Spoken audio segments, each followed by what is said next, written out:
तो अब अगर हम इक्विपोटेंशियल सरफेस को ऐसे कंसिडर कर सकते हैं कि हमारे पास एक पॉजिटिव सोर्स चार्ज है या नेगेटिव सोर्स चार्ज है, and we construct spheres around it like this. तो हर स्फेयर जो है अपने लिए एक इक्विपोटेंशियल सरफेस है, क्योंकि इस स्फेयर पे हर पॉइंट का डिस्टेंस सोर्स चार्ज से सेम है। इसी तरह इस पर ले लें तो ये हर एक डिफरेंट जो है इक्विपोटेंशियल सरफेस है। So this is an equipotential surface. This is another equipotential surface. तो around a point charge, the equipotential surfaces are in the form of concentric spheres, जिस पे सेंटर पे जो है आपका सोर्स चार्ज पड़ा हुआ है। तो अगर मैं इस स्फेयर के ऊपर एक चार्ज को यहाँ से यहाँ मूव करता हूँ, A से B, मुझे कोई वर्क डन नहीं करना पड़ता, ठीक है, अगेंस्ट द फील्ड, क्योंकि फील्ड की डायरेक्शन जो है वो ये है और मेरी जो डायरेक्शन है वो ये है। लेकिन अगर मैं एक पॉइंट चार्ज को B से C की तरफ मूव करूं, तो एक सरफेस से चूंकि मैं दूसरी सरफेस पे आ रहा हूं, तो मुझे अगेंस्ट द फील्ड वर्क करना पड़ेगा पॉजिटिव चार्ज के लिए, तो यहाँ फिर पोटेंशियल डिफरेंस होगा। So this is how we explain the equipotential surfaces around a point charge. इसके बाद जो हमारा टॉपिक होगा वो होगा the absolute potential या electric potential at a point due to a point charge.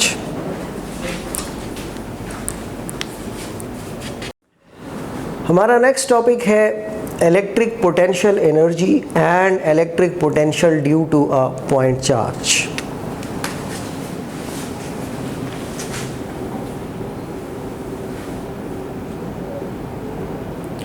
Electric potential energy and electric potential due to a point charge.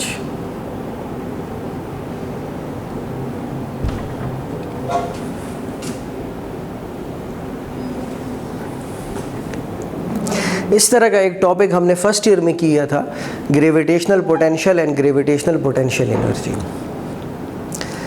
तो मोर और लेस डेरिवेशन उसी तरह की है, लेकिन सिर्फ फ़र्क ये है कि यहाँ पर हम चूँकि इलेक्ट्रिक फील्ड को कंसिडर कर रहे हैं, तो इलेक्ट्रिक फील्ड जो है वो अट्रैक्टिव भी हो सकती है लाइक अपोजिट चार्जेस के लिए, और लाइक चार्जेस के लिए वो रिपल्सिव होती है। तो हम ये कंसिडर करते हैं कि there is a source charge, एक सोर्स चार्ज है plus Q, this is source charge,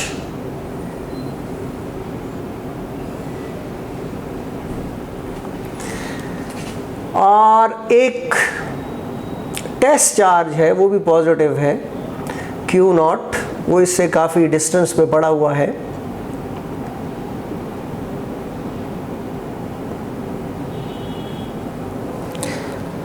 इस सोर्स चार्ज से टेस्ट चार्ज का जो डिस्टेंस है, for example this is point A और ये डिस्टेंस है RA।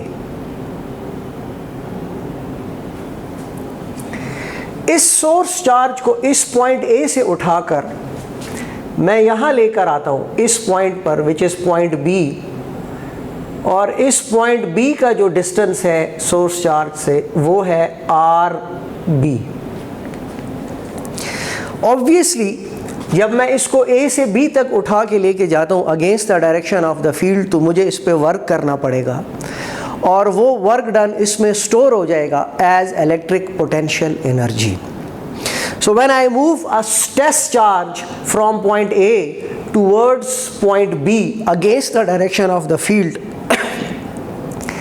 I have to exert force, the charge is moving, work is done. The work done is stored in this charge as electric potential energy, and I am going to calculate that work done. For example, यहाँ से यहाँ तक जब हम आ जाते हैं तो ये जो डिस्टेंस कवर होता है, ये डिस्टेंस, ये है delta are, and delta R is given by this RA minus RB, ये डिस्टेंस.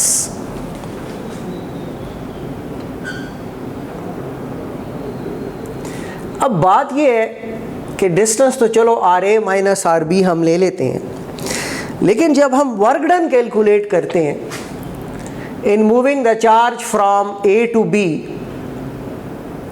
तो वर्क डन का फार्मूला हमारे पास है F delta are.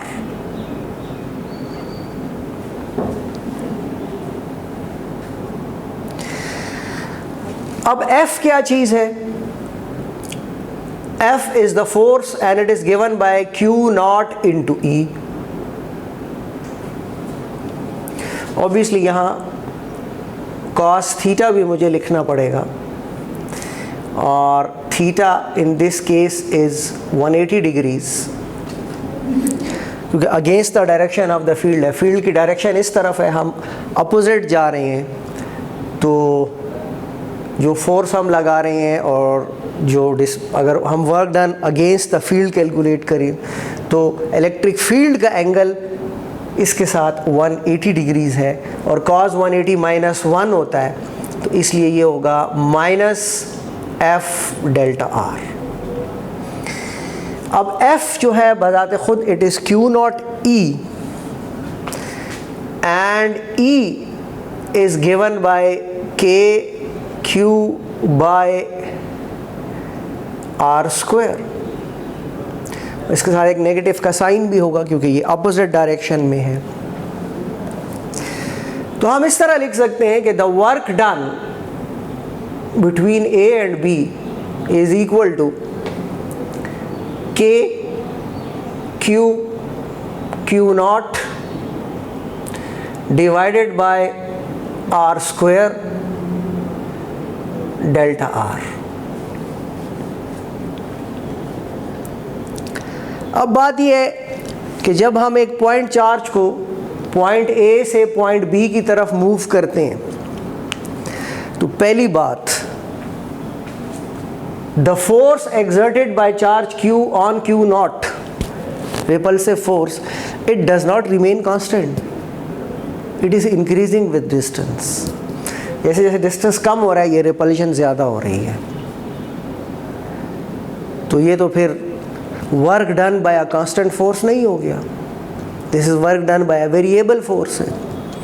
If it is work done by a variable force, तो फिर हमें इस डिस्टेंस डेल्टा आर को छोटे छोटे पोर्शंस में डिवाइड करना पड़ेगा, पार्ट्स में डिवाइड करना पड़ेगा, such that the force remain constant in each of that small portion of the distance. तो हम ये कहते हैं कि हम डायरेक्ट इसको ए से बी तक लेकर नहीं जाते, बल्कि हम एक पॉइंट यहाँ कंसिडर कर लेते हैं. हम इसको कहते हैं पॉइंट 1, इसको कहते हैं पॉइंट 2, इसको कहते हैं पॉइंट 3 एंड सो ऑन, यहाँ तक हम पहुँच जाते हैं. This is point N, such that जो पॉइंट 1 है इसका डिस्टेंस इस चार्ज से, सोर्स चार्ज से, वो है R1. जो पॉइंट 2 है इसका डिस्टेंस जो है वो सोर्स चार्ज से है R2, और जो पॉइंट 3 है इसका डिस्टेंस है R3 and so on. Such that जब आप A से 1 तक आते हैं तो ये डिस्टेंस इतना स्मॉल है कि इसके अंदर इलेक्ट्रिक फील्ड की वैल्यू कांस्टेंट रहती है, force on the charge remains constant. इसी तरह 1 से 2 के दरमियान कांस्टेंट है, 2 से 3 यहाँ वैल्यू कुछ अलग है, लेकिन इस पूरे इंटरवल में फोर्स की वैल्यू सेम है. तो हम ऐसा करते हैं कि हम कैलकुलेट करेंगे work done from A to B को work done from A to point 1 plus work done from point 1 to point 2 plus work done from point 2 to point 3 and so on work done from point n to point B. और हर एक को अलग अलग calculate करेंगे। तो पहली चीज तो ये हो गई, तो इसको मैं कह देता हूं इक्वेशन नंबर 1। और अब हम कैलकुलेट करते हैं सेपरेटली हर एक को। तो देखें,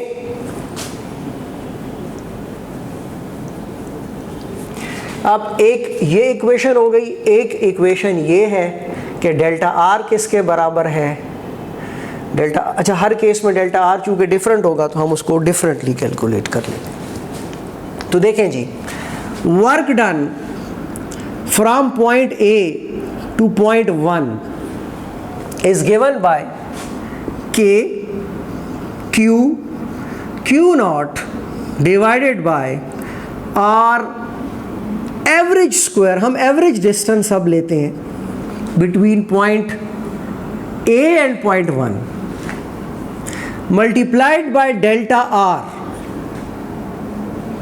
Now in this case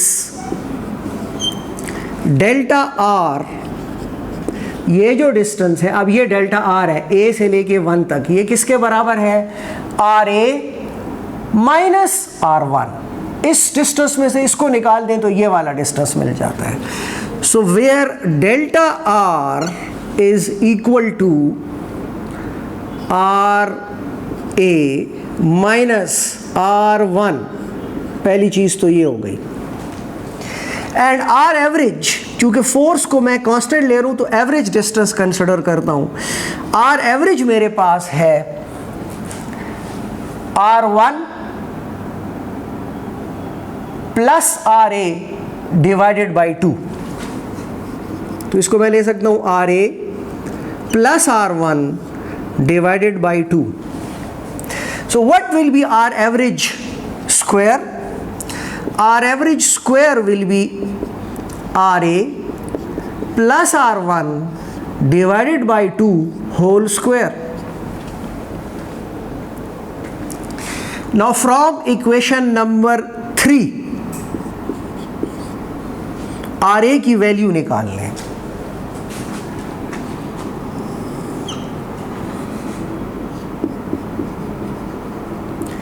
From equation number 3, RA is equal to delta R plus R1। इसको पुट कर दें इन इक्वेशन नंबर 4 में, तो देखिए हमारे पास क्या आता है, R average square is equal to r A की जगह आ जाएगा डेल्टा आर प्लस R1, और R1 पहले से मौजूद है, डिवाइडेड बाय क्या, 2 होल स्क्वायर। यहाँ से हमारे पास आता है delta r plus 2R1 divided by 2 whole square. दोनों के नीचे मैं 2 लिख सकता हूँ, तो ये हो जाएगा delta r by 2 plus 2R1 by 2, ये 2 कैंसिल हो जाएगा तो सिर्फ R1 रह जाएगा। अब इस स्क्वायर को ओपन कर दें a plus b whole square के फार्मूले के साथ, तो आर एवरेज स्क्वायर मेरे पास आ जाएगा delta r by 4 square, delta r square by 2 whole square, तो delta a square plus b square which is R1 square plus 2ab 2 into a delta r by 2 into b which is R1। तो यहाँ से हमारे पास आ गया delta r square by 4 plus R1 square plus R1 delta r. अब यहाँ हम कुछ एजम्पशंस करते हैं। क्या एजम्पशन करते हैं, देखें, स्पेस मेरे पास बड़ा कम है लिखने के लिए, तो चलेंगे। एजम्पशन हम ये करते हैं कि number 1, delta r is very small,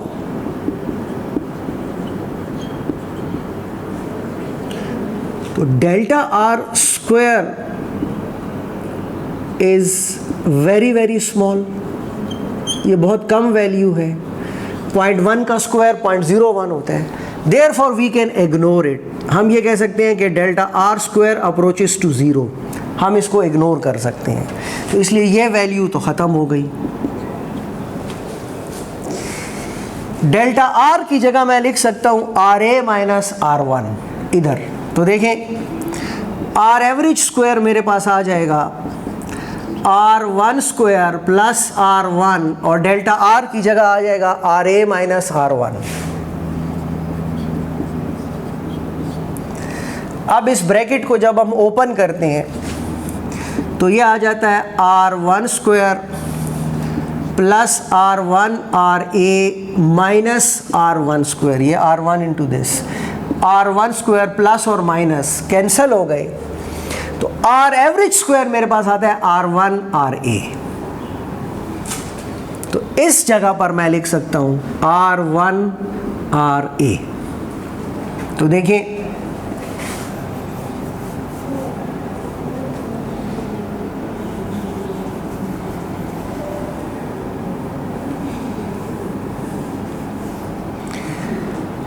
R average square can be written as R1 RA. So put that in equation number 2. तो देखें work done from A to point 1 is given by K Q naught divided by r average square, और r average square की जगह आ जाएगा r one r A.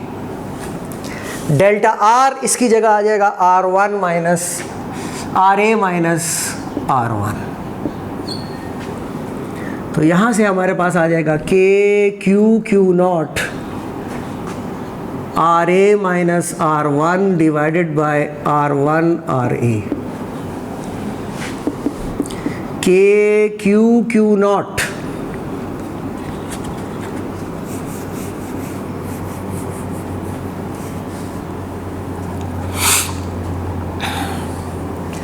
R A divided by this r one r A minus r one divided by r one r A. यहाँ r ए cancel हो गया, यहाँ are one cancel हो गया। So work done from point A to point one is के Q naught one over r one minus one over r ए।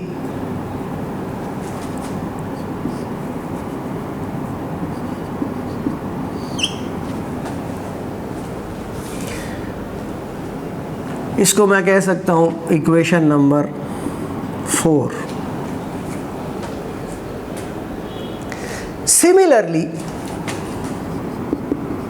अगर मैं इसी तरह कैलकुलेट करूँ तो work done from point 1 to point 2 मेरे पास आएगा K Q naught one over r two minus one over r one. Work done from 2 to 3 K Q naught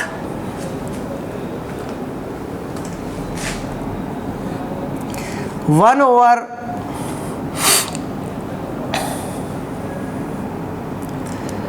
are three minus one over r to.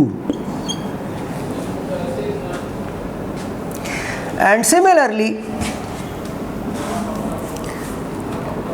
ए से one से to से three, तो पीछे आते जाएं तो हम कहते हैं जी work done from point n to point B is given by K Q naught 1 over Rn minus 1 over Rb. Therefore, total work done is equal to, इन सब को ऐड कर लें तो इन सब में K Q Q not common है, या ऐसे लिख दें work done from A to 1 plus work done from 1 to 2 and so on plus work done from N to B. तो K Q नॉट तो कॉमन है, अंदर आपके पास आ जाएगा ये 1 over R1 minus 1 over RA.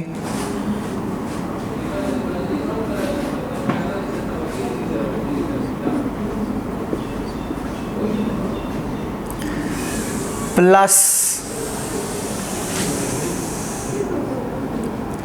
1 over R2 minus 1 over R1 plus चलते जाएं तो ये अब मुझे थोड़ा मिटाना पड़ेगा.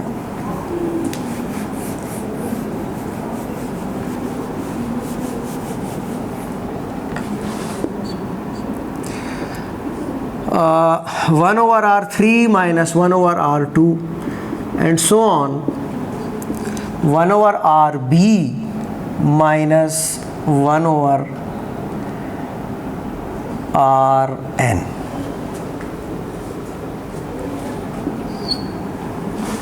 तो ये देखिए 1 over R1 प्लस और 1 over R1 माइनस कैंसिल हो जाएगा, 1 over R2 1 over R2 minus ये कैंसिल, इस तरह ये सारे कैंसिल हो जाएंगे, ये वाली टर्म भी कैंसिल, एक्सेप्ट RA और RB वाली टर्म बाकी बच जाएगी. तो total work done is equal to K Q naught 1 over RB minus 1 over RA. ये रह जाएगा, ये पॉजिटिव टर्म है और ये नेगेटिव टर्म है. So this is the total work done in moving a charge from point A to point B. अब अगर मैं ये कहता हूं और वर्क डन ये किसके बराबर होगा, ये बराबर होगा इलेक्ट्रिक पोटेंशियल एनर्जी के, इलेक्ट्रिक पोटेंशियल एनर्जी. अब अगर मैं ये कहता हूं कि यार if point A is taken at infinity, इसको बहुत दूर ले जाएं, तो ये distance RA is R infinity and 1 over RA is 1 over R infinity, which is 1 over infinity, it is 0. Therefore, the work done from infinity to point B is equal to K Q naught, ये तो 0 हो गया, 1 over RB.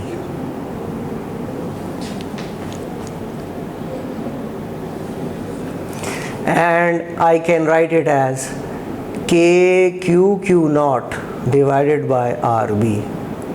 This is the potential energy, electric potential energy at point B due to source charge, electric potential energy at point B of Q naught due to source charge Q. तो ये potential energy आ गई. इसका मतलब है कि अगर एक कोई चार्ज सोर्स चार्ज से RB डिस्टेंस पर हो तो K Q बाय RB को उस चार्ज से मल्टीप्लाई कर दें तो वो उस चार्ज की पोटेंशियल एनर्जी होगी. So this is the potential energy of Q not in the field of this source charge Q at a distance RB from it. अब अगर हम ये कहते हैं कि हम इसका कैलकुलेट करते हैं इलेक्ट्रिक पोटेंशियल, तो देखें इलेक्ट्रिक पोटेंशियल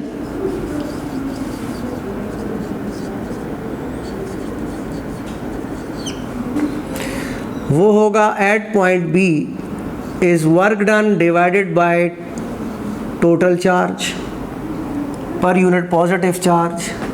तो देखें k Q naught divided by r b whole divided by q naught, ये कैंसिल हो गया। So potential at point B is के क्यू डिवाइडेड बाय आर।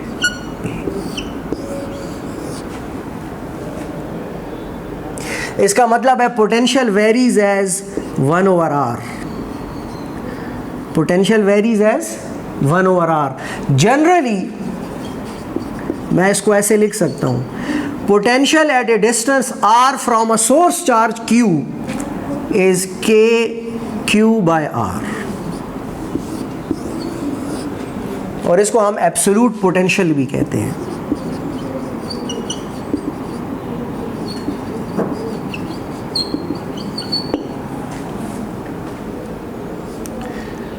अगर ये नेगेटिव चार्ज होगा,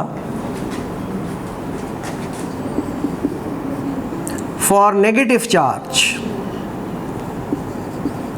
नेगेटिव सोर्स चार्ज, ऑब्वियसली अब इसमें टेस्ट चार्ज का तो कोई किस्सा ही नहीं है, for negative source charge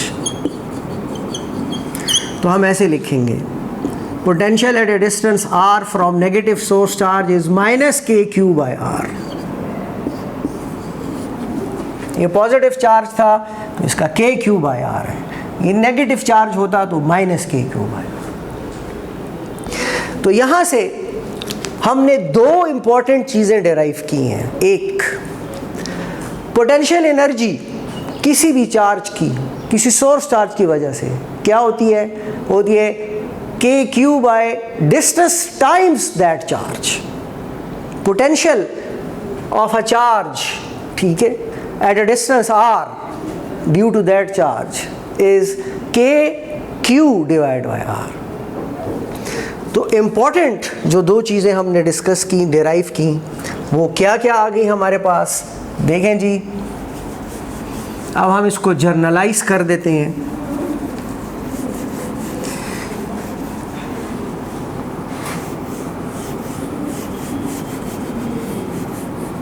generally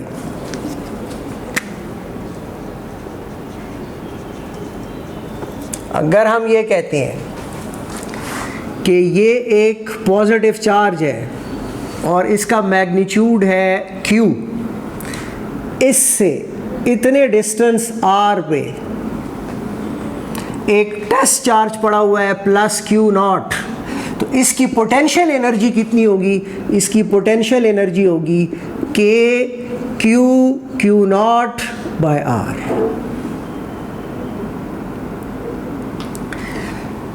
अगर मैं कहूँ इस चार्ज से इतने डिस्टेंस पे पोटेंशियल की वैल्यू क्या है, potential at a distance r will be के क्यू बाय आर। अगर ये चार्ज नेगेटिव होता, ये नेगेटिव चार्ज होता, तो हम कहते हैं इससे सेम डिस्टेंस r पे पोटेंशियल की वैल्यू होती minus k q by r. अगर यहाँ एक टेस्ट चार्ज मैं रख दूँ, positive test charge q naught, तो इसकी पोटेंशियल एनर्जी होती minus k Q naught divided by are.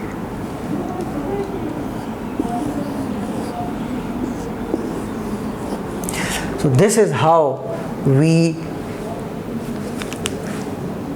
express the potential energy and potential of a charge.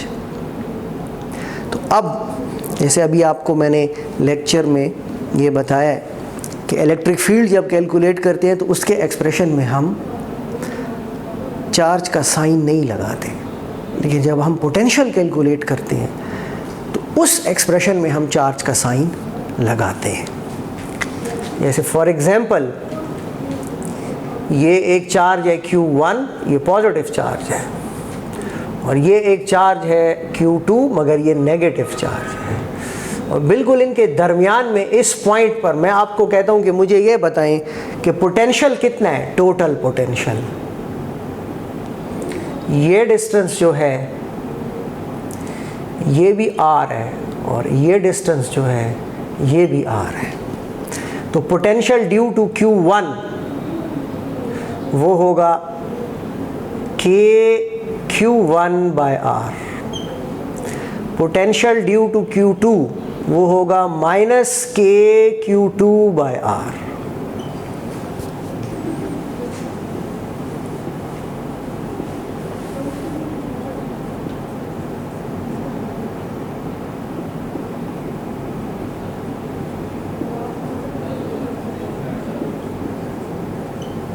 तो टोटल क्या होगा, इनको ऐड कर दें तो हो जाएगा KQ1/R माइनस KQ2/R। तो ये हो जाएगा K/R कॉमन ले लें तो Q1 माइनस Q2। अगर ये दोनों इक्वल हैं तो 0 हो जाएगा।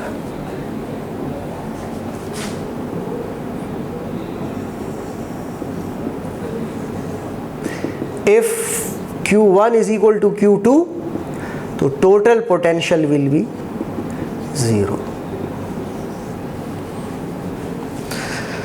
तो इस तरह आप देख सकते हैं कि आप एब्सोल्यूट पोटेंशियल कैसे कैलकुलेट करते हैं।